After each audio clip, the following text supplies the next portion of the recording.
Hi, you're watching the EtchPlay Weekly live show with me, Adam Burt, and I'm joined for this last segment by Ben Gammon. Hello, Ben.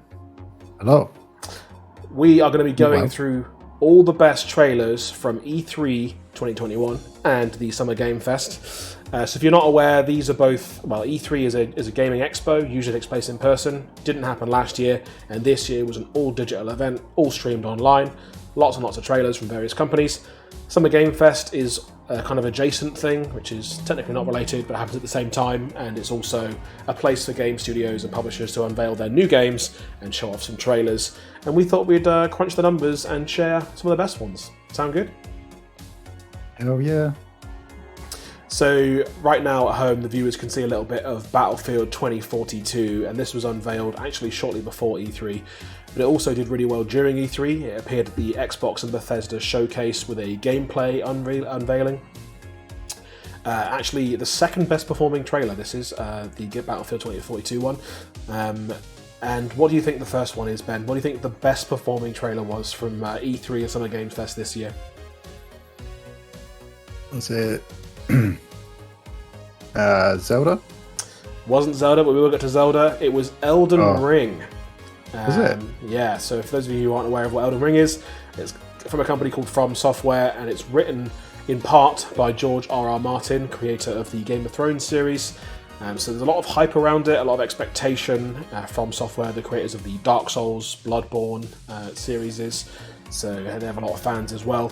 And it's been under the radar for a long time. People were starting to wonder if Elden Ring still existed, and they were overjoyed to find out that it does still exist and to see a brief glimpse of it at the Summer Games Fest kickoff live event shortly before E3 got underway. Are you excited for Battlefield 2042, Ben? I feel like this might be up your alley. Yeah, I mean, this game looks insane. Like, the trailers. And that's before you even take into account, like, all the weather effects. The weather effects just look nuts in this game as well. It's going to be crazy. It's going to be carnage.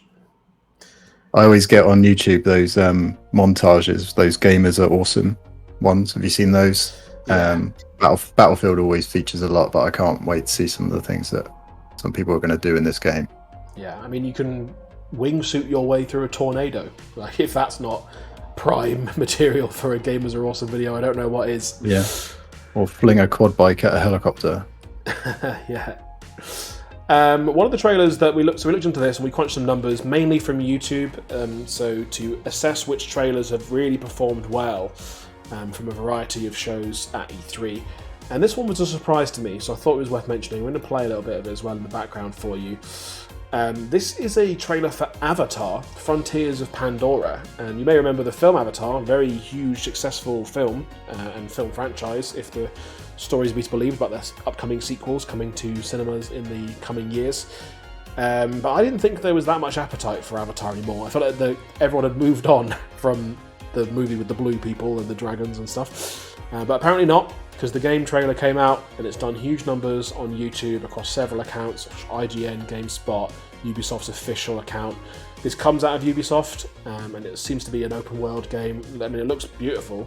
It looks very, very visually rich, and I think it seems to be powered by some of the same kind of technology and engine, perhaps, that The Division is based on. So maybe a hint at what kind of game it's going to be. Maybe it's going to be a team-based, explore this world, take on missions kind of thing.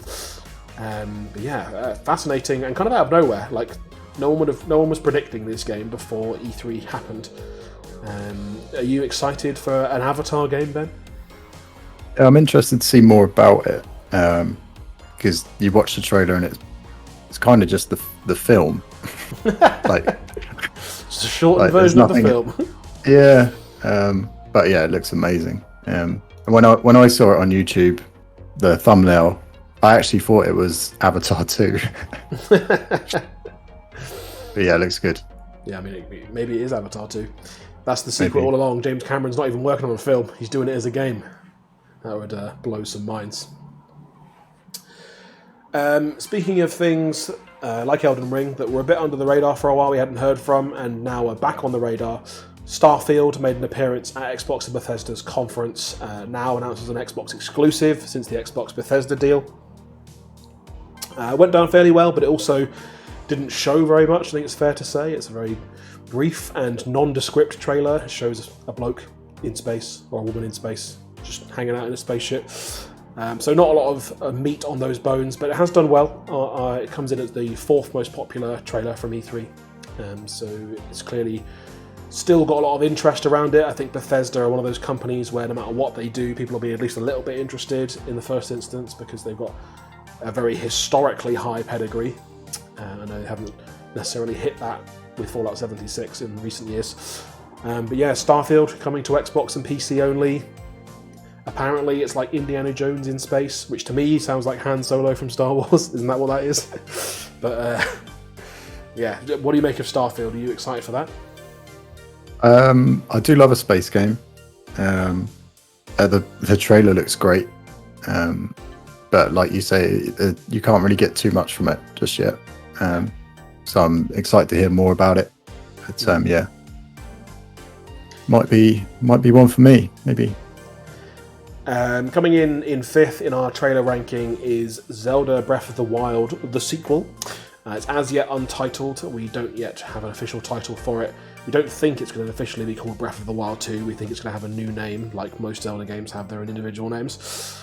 But this trailer was probably the highlight of an otherwise slightly lackluster Nintendo press conference in terms of new content, and shows the protagonist Link exploring a sort of sky kingdom, which is exciting for fans of the series to float about in some floating castles and explore some new temples. And this is an interesting fact, I think. So we also took a look at what the biggest shows were, and Nintendo was the biggest show of all, so peaked at 3.1 million live viewers tuned in, and some of their trailers, including this one, have gone on to have many more views than that. But in terms of live viewership, Nintendo were top, and this game was why people were there. This is what people were really hoping to see. If you're interested, the other studios, Xbox Bethesda was in second with 2.3 million live viewers. Following those two, Ubisoft attracted 1.4 million at their peak, and Square Enix, who we'll maybe talk about again in a second, had 1.3 million, and then Devolver Digital, who were always a little bit anarchic and on the sidelines, had 1.1 million peak max views for their stream. But yeah, there's a new Zelda, it's coming, it looks good, and no new Switch announcement just yet, but good times for Nintendo Switch owners if you're a Zelda fan at least, or a Metroid fan as well, I should say. Are you a Breath of the Wild fan, Ben? Are you looking forward to this?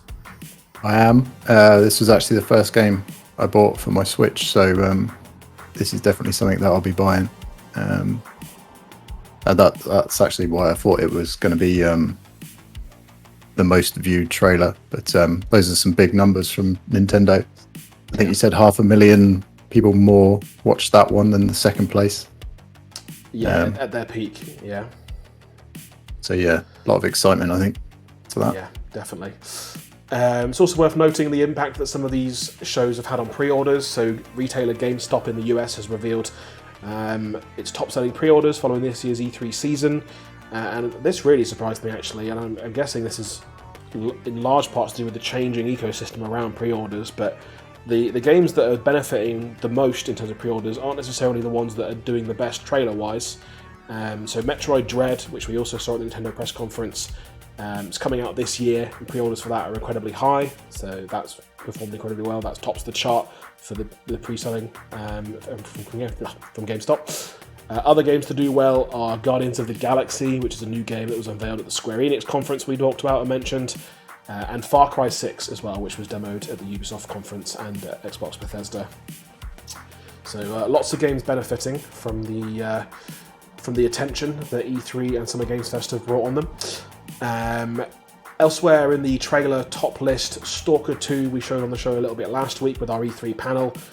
Very popular trailer, and what's interesting about that is the big numbers for Stalker 2's viewership is coming from all around the world. So whereas a lot of these trailers are resonating really heavily in America and in the UK and some of continental Europe, Stalker 2 seems to be resonating worldwide with a kind of a broader global audience, which gives it into 6th place in the trailer rankings. So congratulations to them. Another surprising one after that, Riders Republic out of Ubisoft. I didn't think this looked like much, but apparently that trailer did it for people. People are excited about the combination of different sports on offer. It's kind of a spiritual successor to Steep, I guess. There's snowboarding in there, but there's also motocross and skateboarding, like all sorts of things are in there. If you could ride it, it's in there. And then a couple of Xbox Ones just rounding off the top list that we've got put together here. Forza Horizon has a 5th incarnation, which is coming this year as a surprise, and that takes the slot underneath Riders Republic. And lastly, maybe not as good as Microsoft would have liked, Halo Infinite's multiplayer reveal has done well, but it's failed to really, top the charts in terms of trailer viewership. They unveiled the multiplayer for Halo Infinite, which is going to be free to play, comes out this November alongside the campaign, and it does look good. If you're a Halo fan, I think there's a lot here to potentially like, but I think a lot of eyes will be on Halo Infinite, and there's a lot of pressure on this game to live up to Halos of the past, when it feels like maybe the market might have moved on a little bit in some ways, especially in the kind of shooter space. Definitely from a numbers point of view, you would look at the comparison between the Battlefield 2042 trailer views and the Halo ones, and you would say that's not favourable for Halo at the minute. But the game is going to be free to play. Halo is enduringly popular. Master Chief Collection still does pretty good numbers even after all these years, so it could be a big success, and I'm sure there's a huge marketing campaign yet to come for Halo Infinite as well that's yet to launch. Will you play Halo Infinite with me when it comes out, Ben? Yeah, I mean, I was going to say the play team have played a lot of Halo, and it is incredibly stressful for some of us. But yeah, I'm sure we'll give it a go.